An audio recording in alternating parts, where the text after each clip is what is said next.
कितना हुआ? 150 रुपया। 150 रुपए। ये लो 100 रुपए। 150 रुपये हुआ साहब। ठीक है चल ना। अरे मंगू कहाँ रह गया? पर आपने तो 2 बजे का टाइम दिया था। हाँ दिया तो था, कहीं सो तो नहीं गया वो? मंगू कहाँ मर गया मंगू तू? अरे ऐसे कैसे हो सकता है? तूने गाड़ी की सर्विसिंग नहीं करवाई थी क्या? कमाल करता है मंगू तू भी। चल देखता हूँ मैं कि मुझे क्या करना है। मरवा दिया इसने तो। क्या हुआ? गाड़ी खराब हो गई है। इस तरह अचानक से? अरे वही तो मैं सोच रहा हूँ, घर जाके देखते हैं क्या होता है। तुम यहीं पर वेट करो, मैं टैक्सी लेके आता हूँ।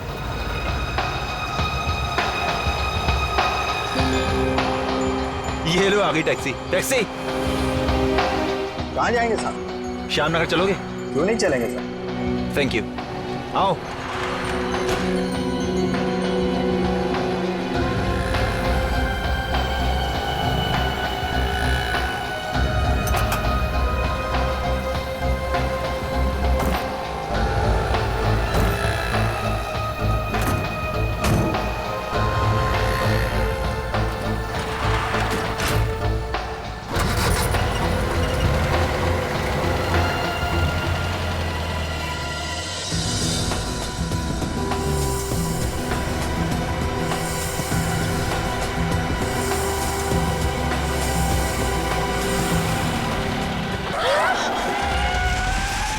अरे कैसे गाड़ी चला रहे हैं? अबे पी रखी है क्या? मरने के लिए मेरी गाड़ी मिली थी। अबे मुंह बंद कर।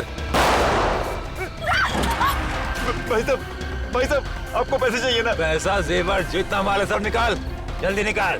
बोलो ना जितना माल है जल्दी ढीला कर। ये क्या कर रहा है? इन गुंडों से डर रहे हैं आप? अरे जेवर जान से ज्यादा कीमती नहीं है, दौड़ा जल्दी। सीख, पति से कुछ सीख, समझ रही है ना तू? ये लीजिए भाई साहब, जल्दी दौड़ो प्लीज। सुनी पति की बात, चल जल्दी निकाल माल। पत्नी से ज्यादा पति समझदार है। चल फटाफट। नेकलेस दे। ये लो भाई चल साहब, निकाल नेकलेस दे नेकलेस। जल्दी। ये लो भाई साहब। Purse purse. शाबाश। ले लो सब, अब तो हमें जाने दीजिए प्लीज। तेरी बीवी ने अभी तक मंगलसूत्र नहीं दिया है। ये मेरे दूंगी। निकाल। नहीं दूंगी।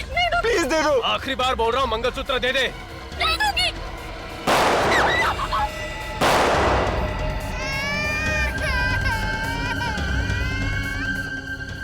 मैं तुम्हें जिंदा नहीं छोड़ूंगा, मैं तुम्हें जिंदा नहीं छोड़ूंगा।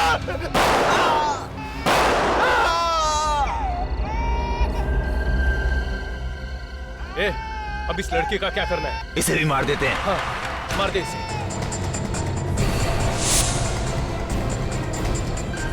अरे कहाँ भाग गई? वो उस तरफ। ए लड़की, भागती कहाँ है? रुक उस जा। तरफ। रुक जा।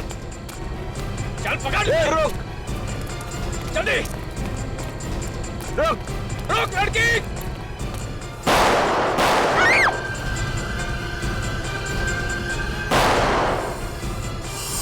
चल भाग। हाँ निकलते हैं। जल्दी हाँ चल चल। निकाल जल्दी।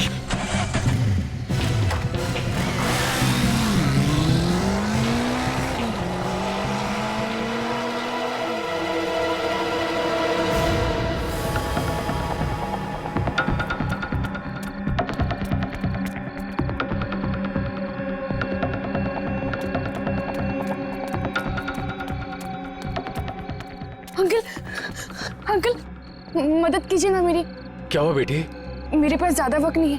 वो आप सीडीआई को फोन कीजिए ना प्लीज। सीआईडी? तुम्हारा मतलब सीआईडी से है क्या? हाँ वही सीआईडी। अंकल प्लीज वो सीआईडी को फोन कीजिए ना। ठीक है, अभी करता हूँ। Hello CID. देखिए अपने आप को संभालिए।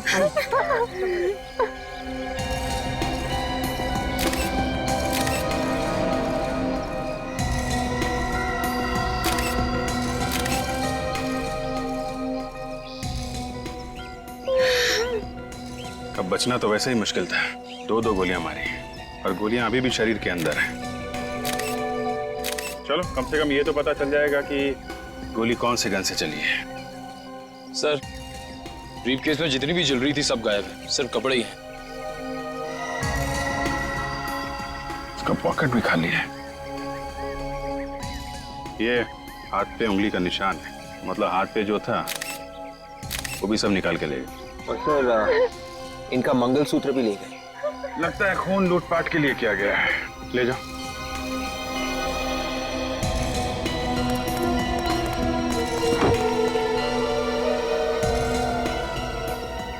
एक बात देखिए, टैक्सी की पिछली सीट पे खून है, आगे वाली सीट पे बिल्कुल भी खून नहीं।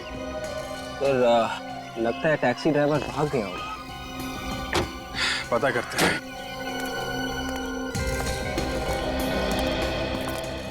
गोपी, आपने बहुत बहादुरी का काम किया है।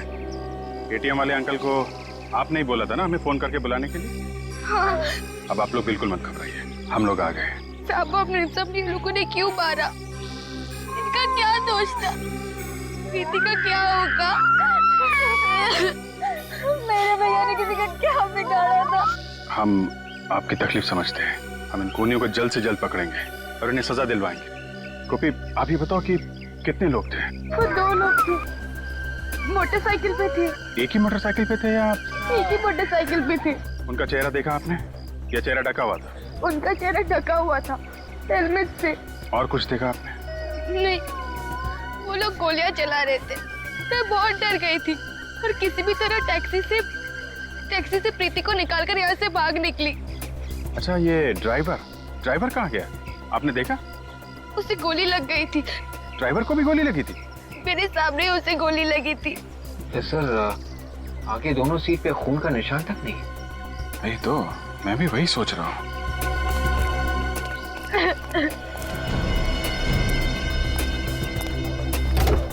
गोली लगी थी तो फिर खून क्यों नहीं है? सर कहीं ऐसा तो नहीं कि टैक्सी ड्राइवर जख्मी हालत में कहीं भाग गया? विवेक, अगर जख्मी हालत में भागता तो सड़क पे कहीं तो खून की बूंदें होती। यहाँ तो कुछ भी नहीं। गोपी, ये टैक्सी अंकल ने कहाँ से ली थी? स्टेशन के बाहर से ली थी। मंगू ने साहब को बोला था कि गाड़ी खराब हो गई है, तो सामने टैक्सी लेने की सोची। मंगू कौन है? हमारे साहब का ड्राइवर। तो गाड़ी खराब हो गई थी इसलिए अंकल ने टैक्सी ली। जी। कहाँ रहता है ये मंगू? हमारे घर के बाहर ही खोली है उसकी। चलो जरा इस मंगू से मिला जाए।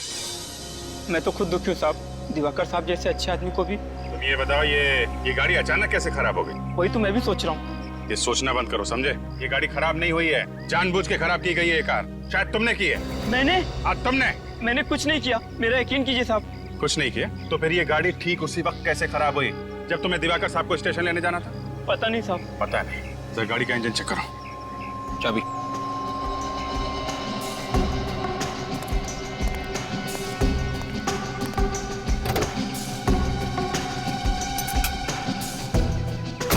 हटिए।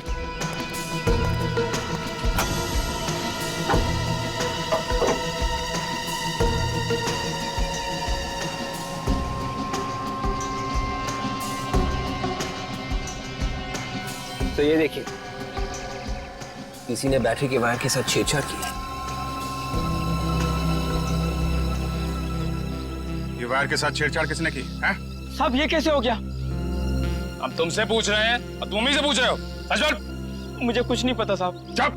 जब कोई वायर के साथ छेड़छाड़ कर रहा था तो तुम सो रहे थे क्या? हाँ साहब, मैं सो रहा था। बोल भी रहा है। सर अगर किसी ने इस बैटरी के वायर के साथ छेड़छाड़ की है और ये बोनट जबरदस्ती खोला था तो सर गाड़ी का अलार्म जरूर बजा होगा ना? हाँ। पर साहब मैंने तो कोई अलार्म नहीं सुना। इसका मतलब खूनी ने गाड़ी चाबी से खोली है। चाबी तो मेरे पास रहती है। और डुप्लीकेट चाबी? डुप्लीकेट चाबी घर में। घर में? कहाँ है, दिखाओ चलो।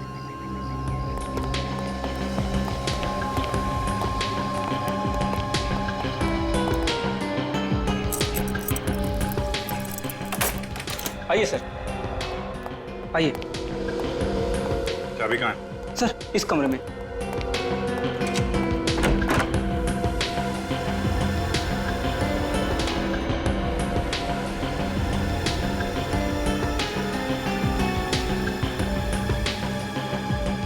ये सब क्या है? सारा सामान बिगड़ा पड़ा है।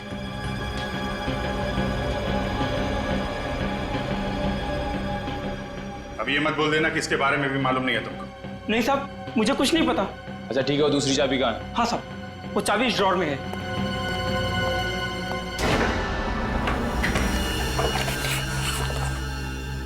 चाबी गायब है। चाबी गायब है? सर इसका मतलब चाबी घर के अंदर से चुराई गई है। हाँ विवेक, चाबी यहाँ घर के अंदर से ही चुराई है। कैसे?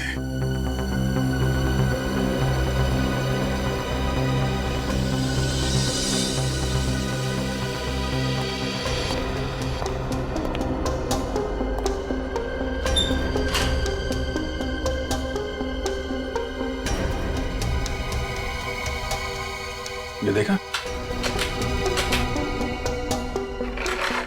लॉक टेम्पर किया गया है। वो आदमी यहां से अंदर आया था, पूरा कमरा उथल पुथल कर दिया। सिर्फ चाबी चुराने आया था या फिर कोई और चीज भी है जिसके पीछे पड़ा था? सर हो सकता है वो लोग कोई जरूरी कागजात भी चुराने आए। हाँ हो सकता है, हो सकता है, लेकिन कौन सा कागज था?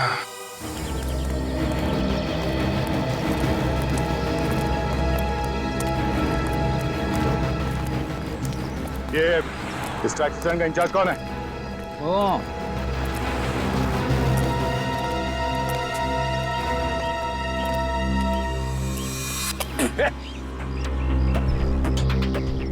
₹1000 फाइन। किस बात का साहब? ये कोई थूकने की जगह? अरे साहब ये सिंगापुर नहीं है, ये इंडिया है, इंडिया। इंडिया है इसीलिए बोल रहा हूँ। सिंगापुर में कागज का एक छोटा सा टुकड़ा भी सड़क पे फेंकेगा तो ₹50,000 फाइन है। पान खा के थूकने की बात तो भूल ही जा तू। अरे यार ये सुबह सुबह कौन आ गया भाषण देने के लिए? एक बार फिर तेरे मुंह से पिचकारी निकले ना, कचरे के टप्पे मिटा दूंगा, समझा? आप कौन है साहब? सीआईडी। सीआईडी? कौन रहेगा? नहीं साहब, आज के बाद में मतलब वन नहीं होगा साहब। टैक्सी नंबर ZAP12 B357 इसी टैक्सी स्टैंड में रजिस्टर्ड है ना? ZAY12 B357। हाँ हाँ साहब, इस टैक्सी का तो बहुत बवाल हुआ है साहब। पता नहीं टैक्सी कहाँ चली गई। तुमने फोन करके ड्राइवर से पूछा नहीं कहाँ गई? किया था सर, लेकिन बिट्टू फोन ही नहीं उठा रहा है सर। फोन नहीं उठा रहा? ये बिट्टू रहता कहाँ है? बिट्टू ड्राइवर को अगर गोली लगी थी तो ड्राइवर के सीट पे खून के निशान होने चाहिए थे। कम से कम लाश तो मिलनी चाहिए थी हमें। और थोड़ा किसी हॉस्पिटल में भर्ती तो होना चाहिए था। किसी भी हॉस्पिटल से कुछ पता नहीं चला। ये है 432B।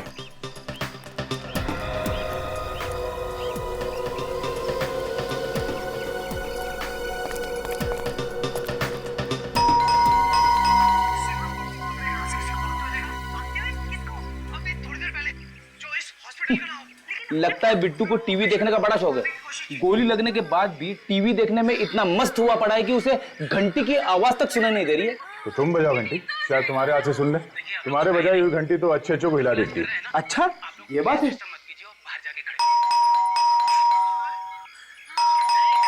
सचिन, बेड़ी की घंटी बजाने के बाद भी उसने दरवाजा नहीं खोला? फिर किस बात की? हटो।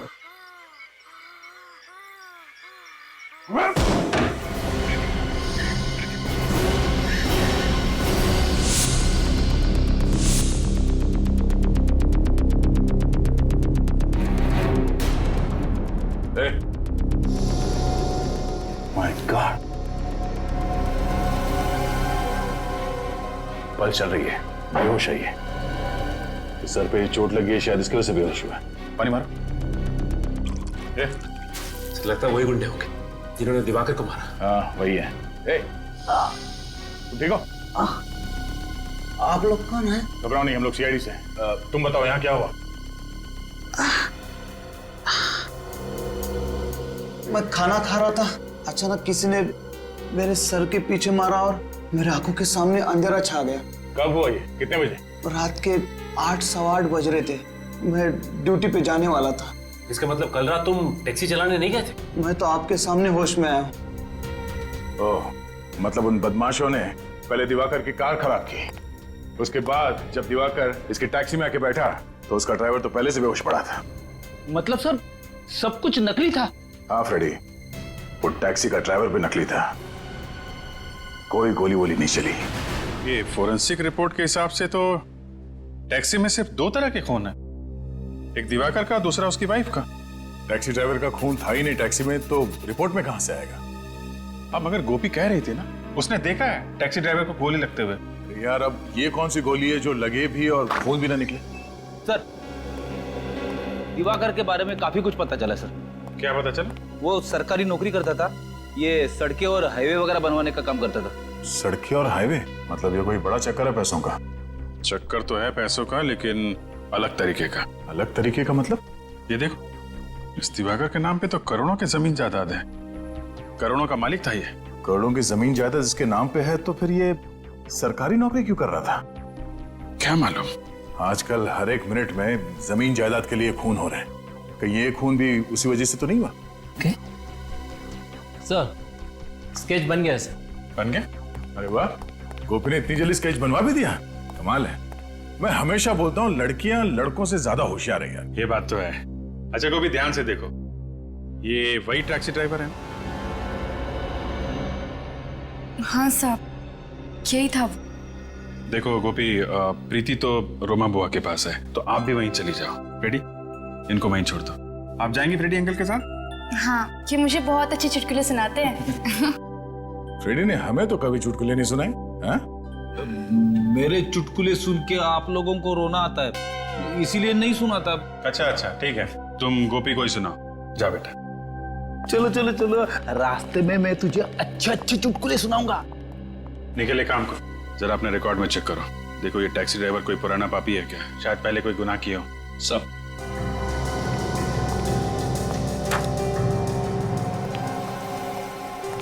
बेचारी गोपी का एक ही सहारा था ये परिवार, अब वो भी गया। हम लोग कुछ करेंगे उसके लिए। हाँ जी, कुछ करना चाहिए। सर।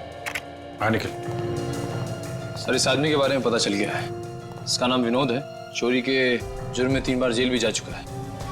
3 बार जेल जा चुका है? एड्रेस भी है इसका, 107 विद्याधर नगर।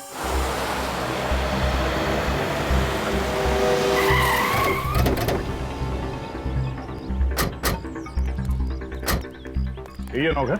हाँ सर, ये होगा। चलो देखते हैं।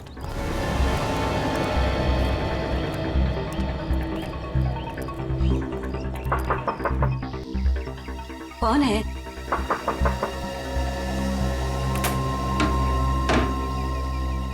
आप? ये विनोद है घर में? विनोद? पर आप लोग कौन है? हम लोग सीआईडी से। सीआईडी? आप विनोद की माँ हैं? हाँ, मैं ही वो अभागी माँ हूँ जिसे अपने ही बेटे को बेटा कहने में शर्म आती है। विनोद चोर कैसे बना? तुम सीआईडी ऑफिसर कैसे बने? है इसका कोई जवाब? नहीं। वही बचपन में दूसरों के खिलौने चुराया करता था, सोचा बच्चा है समझ जाएगा, पर बड़ा होके बड़ी बड़ी चोरियां करने लगा, बड़ा चोर बन गया। आपका बेटा विनोद अब चोरी से भी बहुत आगे निकल गया है, खूनियों के साथ मिल गया है। खूनियों के साथ? जी हाँ, कल रात एक पति पत्नी का खून हो गया। मगर विनोद का उनसे क्या संबंध है? विनोद उन खूनियों के साथ मिला हुआ है। हे भगवान, अब तो यही दिन देखना बाकी रह गया था। अच्छा हुआ विनोद के बाबा ये दिन देखने के लिए जिंदा नहीं रहे, वरना वो तो जीते जी मर जाते थे। ये विनोद कहाँ है? घर में तो नहीं है? 2 साल से वो आया ही नहीं है। 2 साल पहले आपके पास कोई फोन नंबर वगैरह छोड़ के गया क्या? नंबर तो नहीं छोड़ा, पर उसकी चिट्ठियां आती रहती है। वो चिट्ठियां हैं या फाड़ दी? फाड़ूंगी कैसे उन्हें? वो चिट्ठियां एक ही तो निशानी है मेरे बेटे की, सीने से लगा के रखी है। क्या हम वो चिट्ठियां देख सकते हैं? मैं लाती हूँ। ये विनोद तो बड़ा ही गिरा हुआ इंसान है, अपनी माँ तक का ख्याल नहीं किया उसने। ये लीजिए।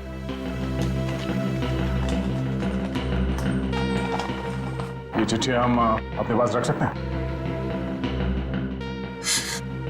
ले जाओ बेटा, मगर अगर विनोद मिल जाए तो उससे कहना हो सके तो अपनी माँ की चिता को आग देने जरूर आना।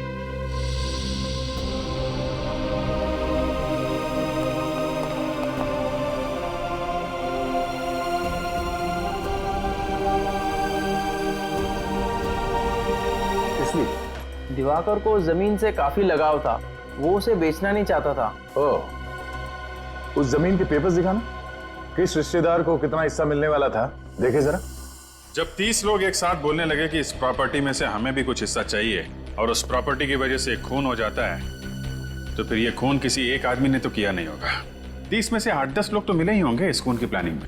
जब 8-10 लोग एक अंधेरे कमरे के कोने में बैठ के किसी की जान लेने की प्लानिंग कर रहे होंगे, तो उनमें से किसी के दिल में भी डर नहीं था कि वो पकड़े जाएंगे। और हम लोग यहाँ बाहर जोक रहे हैं, मक्खियां मार रहे हैं। जी करता एक एक को लटका दो। मजाक है, एक शरीफ आदमी का खून कर दिया। और जितने लोग लाइन में खड़े हैं दिवाकर की प्रॉपर्टी के लिए, उनमें सबसे बड़ा हिस्सा इस नरेंद्र को मिलने वाला था। हिस्सा नरेंद्र को? हाँ। अच्छा, काम कहाँ करता है ये नरेंद्र? ओहो, तो ये चक्कर है। क्या हुआ? घर का भेदी ऑफिस में, मतलब? ये नरेंद्र दिवाकर के ऑफिस में काम कर रहा है। ऑफिस में बैठ के उस पे नजर रखे हुए था। ये सबसे बड़ा मोहरा है इस खून की प्लानिंग में। ओह हो। क्या हुआ फ्रेडी? बहुत चालाक है ये विनोद सर, बहुत चालाक है। हर चिट्ठी पे अलग अलग पोस्ट ऑफिस के स्टैंप लगे हुए, हर चिट्ठी अलग अलग पोस्ट ऑफिस से। अच्छा, और तो और सर, ना जाने क्या क्या लिखा है इन चिट्ठियों में। ये देखिए सर, और ये उसने अपनी माँ को लिखा है। मेरी चिंता मत करना, मैं फाल्गुन की तरह आलसी नहीं हूँ, दिग्विजय की तरह चुस्त हूँ। वैसे कई नाम है इन चिट्ठियों में। इसमें लिखा हुआ है कि मैं जसलोक से तेज भाग सकता हूँ, अनुज की तरह धीमा नहीं। एक मिनट। अनुज, जसलोक, फाल्गुन, दिग्विजय, ये नाम तो मैंने आज ही कहीं पढ़ा है। कहाँ पढ़ा है? ओ, आज के अखबार में ही पढ़ा है। आज का अखबार लाना निकल जरा। सब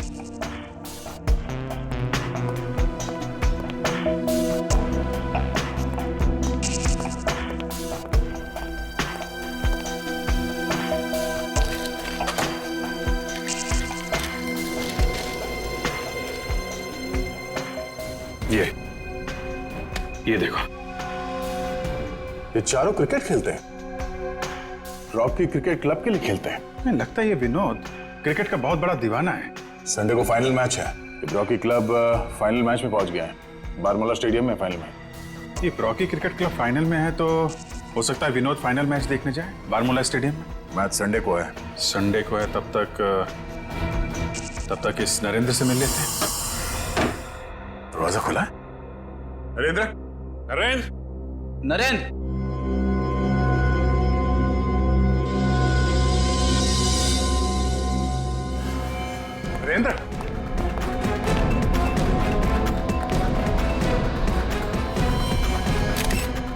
ओहो, फ्रेडी, जरा कमरे में चेक करो।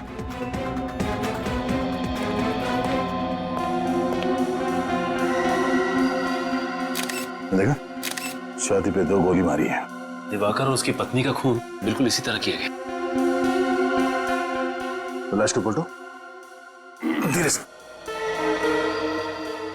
पीठ पे कोई एग्जिट तो है नहीं, मतलब गोली अभी भी शरीर के अंदर ही है।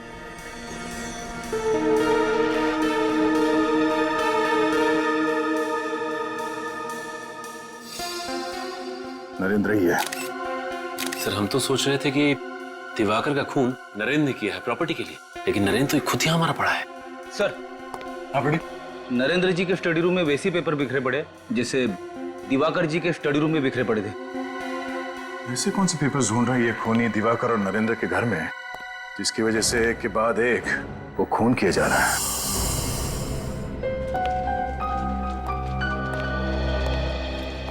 कि विनोद भेस बदल के भी आ सकता है। आंख कान खोली रखना।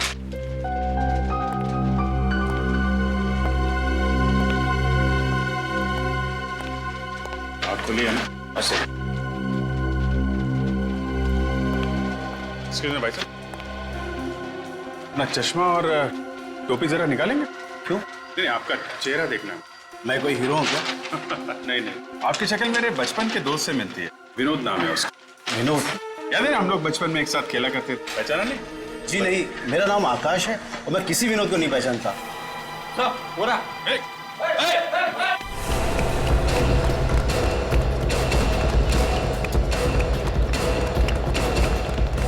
कहाँ भाग रहा है? छोड़। छोड़े? अच्छा, तो विनोद जी हैं? अबे पी रखिए क्या? हाँ तो क्या हुआ? मैं मैच देखने आया हूँ, मुझे मैच देखना है। हाँ मैच देखना है, मैं दिखाता हूँ तुझे मैच। मैं आप सबको माफ नहीं करूंगा कभी। आप लोगों ने क्रिकेट मैच देखने नहीं दिया, कभी माफ नहीं करूंगा आप लोगों को। हाँ 3-3 खून करके बैठा है और मैच की पड़ी ऐसे। 3-3 खून? क्या कह रहे हैं आप लोग? मेरा कलम मैच जीता कि नहीं? उल्लू के मेरे हाथ बंधे हुए हैं, नहीं तो भी बताता तेरा स्कोर क्या है। तेरा स्कोर 3 है। 3 खून किए तूने, अफसोस नहीं है जरा भी? क्या कह रहे हैं आप लोग? 3-3 खून? मैं तो सिर्फ चोरियां करता हूँ साहब। परसों टैक्सी ड्राइवर बन के गया था ना तू, जब दिवाकर और उसकी बीवी का खून हुआ? गया था कि नहीं? गया था ना? गया था। हाँ। धोखा हुआ है मेरे साथ, मुझे धोखा दिया साहब। मुझसे कहा था सिर्फ माल लूटेंगे, मुझे क्या पता था कि वो लोग खून कर देंगे। एक बार तू सीआईडी के हाथों में फंस गया ना, अब बचना मुश्किल है। तुझे उन लोगों तक हमें पहुंचाना ही पड़ेगा, फिर चाहे तू चोर हो या ड्राइवर। वैसे तू कितना अच्छा बेटा है, ये तुम्हारी माँ से हमें पता चल ही गया है। माँ से? हाँ। कौन है वो लोग? कौन है? मुझे नहीं पता कौन थे वो लोग। मुझे फोन आया था, कहा था कि काम होने के बाद माल आधा था बांट लेंगे। फोन निकाल अपने, फोन निकाल। किस नंबर से फोन आया था? ये वाला नंबर तो साहब। 127। हेलो, ये कहाँ का नंबर है जी? क्या? ओके, नहीं मैं बाद में करता हूँ। Thank you very much. कहाँ का नंबर है? रोडवेज डिपार्टमेंट का। रोडवेज का नंबर है सर ये? हाँ, ये नरेंद्र और दिवाकर दोनों रोडवेज डिपार्टमेंट में काम करते थे। कहीं इनकी मौत का राज इनके ऑफिस से तो नहीं जुड़ा हुआ है? कहिए, किससे मिलना आपको? मिस्टर सुरेंद्र, हम लोग सीआईडी से हैं। आपको तो पता ही होगा कि दिवाकर का खून हो गया है। बहुत बुरा हुआ। ये दिवाकर बैठता कहाँ था? उस टेबल पर। विवेक, हम लोग उसकी टेबल की तलाशी लेंगे। अगर आप चाहे तो वहां पे खड़े होकर देख सकते हैं। इट्स ओके सर, मैं समझ सकता हूँ। दिवाकर की किसी के साथ अनबन या दुश्मनी? दुश्मनी तो नहीं थी सर, मगर क्या? मगर सर, लोगों का कहना है कि वो बेईमान ऑफिसर था। बेईमान ऑफिसर? जी सर, करप्ट, लोगों से रिश्वत लेके टेंडर पास करवाता था।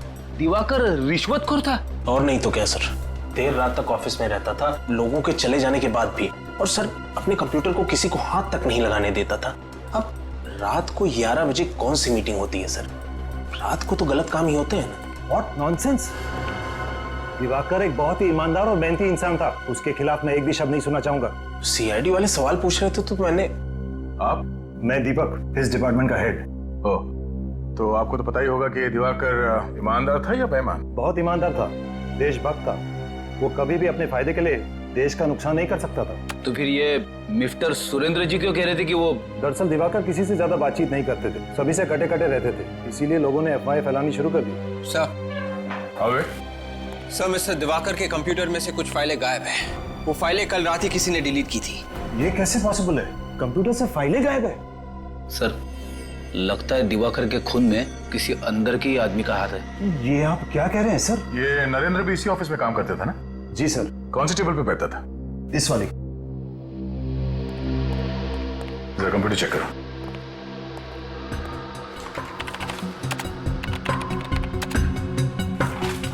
सर, इनके कंप्यूटर से भी कुछ फाइल्स गायब है। इसका मतलब है दिवाकर और नरेंद्र के खून के पीछे प्रॉपर्टी का चक्कर नहीं है। खूनी शायद किसी ऐसे पेपर के तलाश में आया था जिसका संबंध इस ऑफिस से है। सर, अगर ऐसा है तो हमें फौरन इस ऑफिस के लोगों को होशियार कर देना चाहिए सर, कहीं और लोग न मारे जाए। नहीं फ्रेडी, इन्हें होशियार कर देंगे तो खूनी होशियार हो जाएगा। पर सर, अब हमारा प्लान क्या है? खूनी को पेपर की तलाश है और हमें तलाश है खूनी की। ये पेपर खूनी के हाथ लगने से पहले किसी तरह हमें मिल जाए तो खूनी अपने आप हमारे कब्जे में होगा। प्लान तो A1 है सर, मगर वो पेपर हमें मिलेंगे कैसे? दिवाकर की फाइल से। विवेक, दिवाकर और नरेंद्र के कंप्यूटर में जितने भी फाइल्स है और उनके ड्रॉर में जितने भी पेपर्स है, सब उठा लो। Yes sir.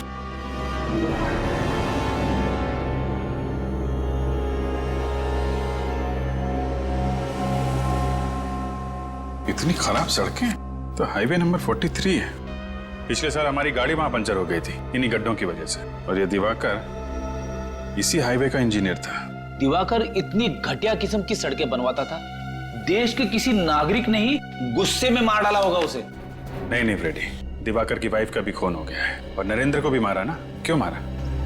ये खूनी कोई ऐसा आदमी है जिसका संबंध सड़कें बनाने से है। सर इसका मतलब खूनी कोई ऑफिस का ही है। हो सकता है। ये क्या हो सर? ये दिवाकर तो इंजीनियर था ना। इसकी फाइल में ये कैसे पेपर है?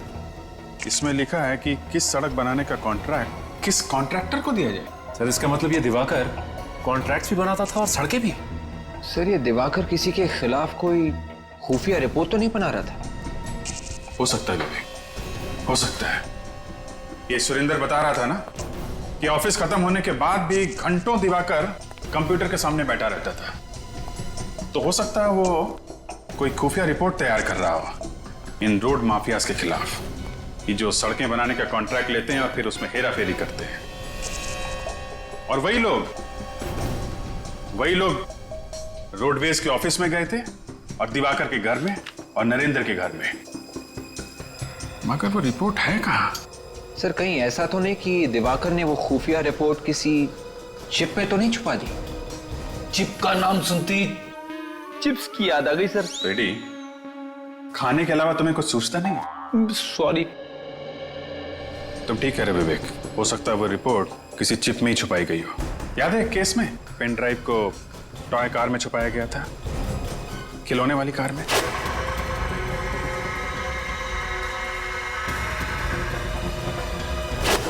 सो ये देखिए सर, दिवाकर की इस डायरी में बाकी के पन्नों पे काम की बातें लिखी, लेकिन इस पन्ने पे ये देखिए साइन बना हुआ है।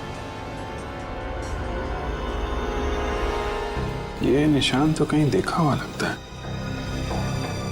कहाँ देखा है? अरे हाँ, ऐसा निशान तो इस प्रीति के लॉकेट में बना हुआ था। उसका लॉकेट इसी आकार का है, तो हो सकता है वो चिप इसी लॉकेट में ही हो। मैं रोमा जी से पता करता हूं। हेलो रोमा जी, मैं अभिजीत बोल रहा हूं। आप प्रीति को लेकर ब्यूरो में आ सकती हैं? नहीं, कोई खास बात नहीं है। दरअसल हमें उसका लॉकेट चेक करना है। देखिए, शायद उसके लॉकेट में एक चिप छुपा के रखी गई है। और hello hello hello Roma, hello. क्या हुआ सर? लगता है रोमा के ऊपर हमला हुआ है। जल्दी चलो। गोपी गोपी गोपी गोपी, उस तरफ से।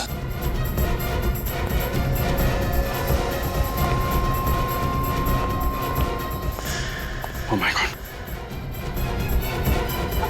ये क्या हुआ? कैसे हैं आप? सर उसे बचा लीजिए सर प्लीज। कैसे है? ये गोपी और प्रीति कहाँ है? गुंडे गोपी और प्रीति को जिंदा नहीं छोड़ेंगे सर। माय गॉड, आपने उन्हें बता दिया क्या कि प्रीति के लॉकेट में चिप है? हाँ सर, मुझे बताना पड़ा, नहीं तो वो लोग हमें जिंदा नहीं छोड़ते। अगर इससे पहले वो लोग चिप निकाल पाते, गोपी प्रीति को लेके भाग गई थी सर। गोपी प्रीति को लेके भागे? ज्यादा दूर नहीं गए होंगे। निखिल, इन्हें हॉस्पिटल पहुंचाओ जल्दी। Yes sir.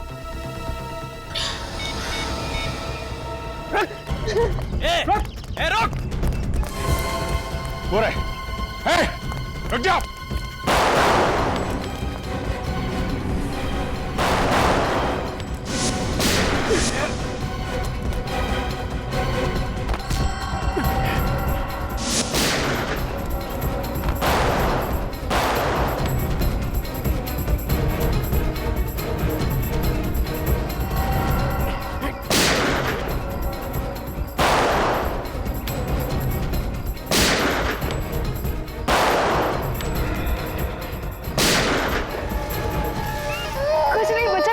कुछ नहीं, रो मत।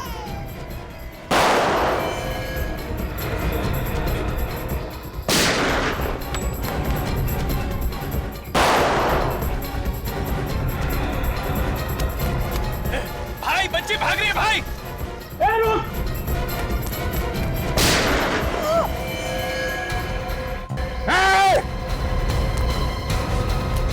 बच्ची पे गोली चलाता है।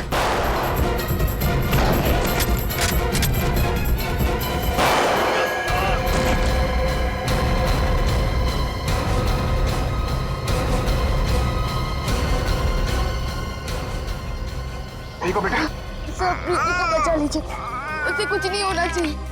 प्रीति को कुछ नहीं होगा और तुम्हें भी कुछ नहीं होगा। तुम बहुत बहादुर बच्ची हो। बहादुर बच्चों को कुछ नहीं होता। विवेक हॉस्पिटल लेके जाओ जल्दी। कुछ नहीं होगा तुम्हें गोपी, हम लोग आगे।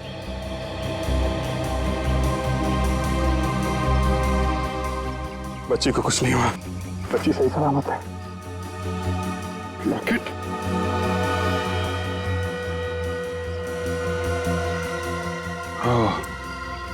ये है बच्चे जिसके लिए इतना बवंडर मच रहा है। लो भाई, चिप तो मिल गई। देखें इस चिप में क्या छिपा हुआ है। दूध का दूध, पानी का पानी हो जाएगा। पानी आ गया सर मुंह में। मैं आपसे विनती करता हूँ कि आप बार बार खाने पीने की बात मत कीजिए। मेरा यहाँ पे खड़ा रहना मुश्किल हो जाएगा। गलती हो गई भाई, तुम यहीं खड़े रहो। ओके? ये दिवाकर ने लिखा है कि उसके ऑफिस के कुछ लोग पैसे लेके सड़क बनाने का कॉन्ट्रैक्ट बांट रहे थे। पैसे लेके कॉन्ट्रैक्ट बांटते फिरते सर, ये सब पढ़ के तो खून ही खोल जाता है। जिसे देखो तेजद्रोही बना बैठा है। जिन्हें कॉन्ट्रैक्ट मिलता था घटिया क्वालिटी की सड़क बनाते थे। 6 महीने में सड़कें खस्ता हाल। अरे चोरों की लिस्ट भी है यहाँ पे। तो देखा, सबसे पहला नाम इनका है। मगर पहला नाम इनका है तो फिर पहले ही नहीं बधाई दीजिए। कौन है? अरे इतनी जल्दी है क्या भाई? अरे भाई आ रहा हूँ, भाई आ रहा हूँ। ओहो इतनी जल्दी है, कौन हो सकता है? आप लोग? साहब है घर में, हम लोग सीआईडी से हैं। जी देखता हूँ साहब, वो 1 घंटे पहले जाने वाले थे, अब शायद चले गए हैं। अब आप लोग यही ठहरिए, मैं बस देख के आता हूँ। अबे रामू, ये क्या कर रहा है यार? अरे साहब जल्दी भागिए, पैर भागिए, पहले सीआईडी बने जल्दी।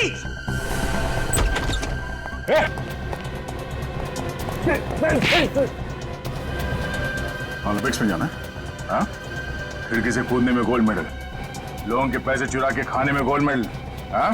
छोड़ दे, तेरे अकाउंट में 50 करोड़ डलवा दूंगा। रोज दे रहा मुझे। चल तू भी क्या याद करेगा किस रईस से पाला पड़ा तो तेरा। 50 करोड़ का झापड़ खाया कभी तूने? हाँ?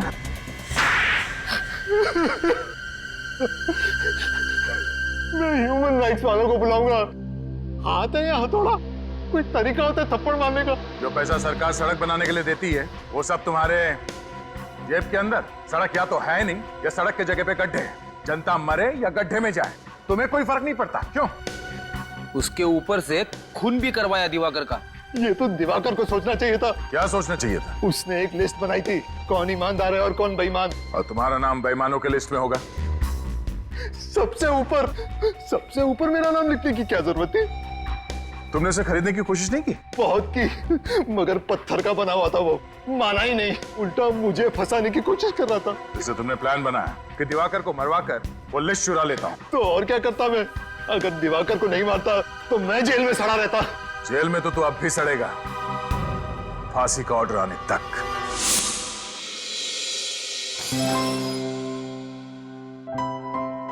अब तबीयत कैसी है गोपी? बिल्कुल ठीक है साहब। ये बहुत बहादुर बच्ची है, ना इंजेक्शन से डरती है और ना ही दवाइयों से। आप इंजेक्शन और दवाइयों की बात करें डॉक्टर साहब, ये तो गुंडों और गोलियों से भी नहीं डरी, है ना गोपी? हाँ साहब। ये लो गोपी, ये फूल तुम्हारे लिए। तुम्हें फूल बहुत पसंद है ना? हाँ बहुत। कोई बात नहीं, मैं इसे यहाँ रख देता हूँ। राइट? ये चॉकलेट्स खा सकती हैं? हाँ क्यों नहीं। एक्सक्यूज मी, आप बात कीजिए। Nurse please. गोपी को चॉकलेट्स पसंद है ना? हाँ। ये लो चॉकलेट्स।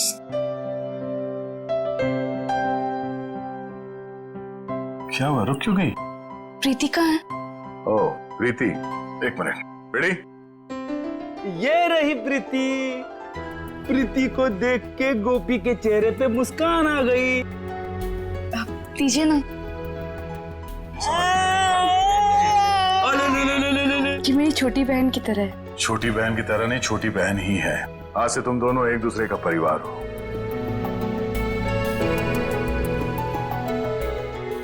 बिल्कुल सही कहा आपने। इसका मेरे सिवाय और मेरा इसके सिवाय कोई भी नहीं है। साहब, मैं बहुत मेहनत करूंगी। एक एक रुपए जमा करके प्रीति को पढ़ाऊंगी, डॉक्टर बनाऊंगी। डॉक्टर बनेगी ना मेरी प्रीति? सिर्फ प्रीति ही नहीं, तुम्हें भी पढ़ना लिखना है, जिंदगी में आगे बढ़ना है ना तुम्हें। पर साहब, मैं कैसे? आज से तुम लोगों की पढ़ाई लिखाई और परवरिश का खर्चा हम लोग उठाएंगे, जब तक तुम दोनों पढ़ लिख के अपने पैरों पे नहीं खड़ी हो जाती। सच? क्या मैं पढ़ पाऊंगी? हाँ, क्यों नहीं। मैं हमेशा से पढ़ना चाहती थी। क्या मैं सच में स्कूल जा पाऊंगी?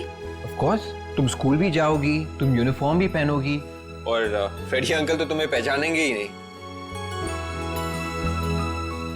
देखा आप लोगों ने कैसे एक 13 साल की बच्ची ने अपनी जान पे खेल के एक नन्ही सी जान बचाई। यही वीरता, यही बहादुरी अगर आप लोग अपनी जिंदगी में लाएं तो अनेक जुर्म होने से रोक सकते हैं। इसलिए अभी से अपनी कमर कस लीजिए एक अपराध मुक्त समाज के लिए।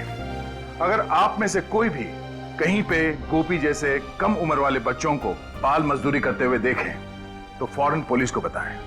आपकी थोड़ी सी जागरूकता किसी की जिंदगी बदल सकती है।